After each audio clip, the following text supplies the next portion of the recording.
Kar 40 kulturnih, družabno-športnih in drugih prireditev napoveduje sila pestro dvotedensko dogajanje, ki se bo začelo v petek 21. junija. Zasluga za tako bogat program ob letošnjem praznovanju občinskega praznika gre vsekakor v prvi vrsti društvom in njihovim članom, ki prostovoljno sodelujejo in oblikujejo ta naš program. Enega od vrhuncev občinskega praznika ob slavnostni seji in Knobleharjevi akademiji predstavlja tudi uprizoritev opere Gorenjski slavček z več kot 100 nastopajočimi.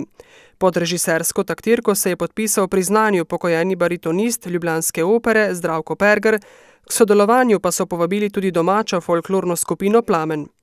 Gorenjski slavček je ena najboljših slovenskih oper in bo presenetljivo tudi za škocjansko publiko, ker bo marsikakšno melodico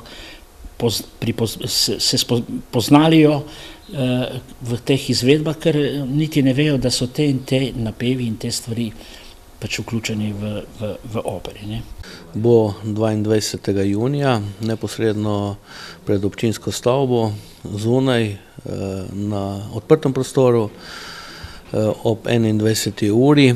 V primeru slabega vremena, če bomo ocenili v soboto, pa vso zadevo preselimo v športno dvorano osnovne šole Frana Metelka. V primeru slabega vremena, ki si ga prireditelji razumljivo ne želijo, bo število gledalcev omejeno. Nekoliko cenejše karte kot na dan uprizoritve je sicer že mogoče kupiti v predprodaji.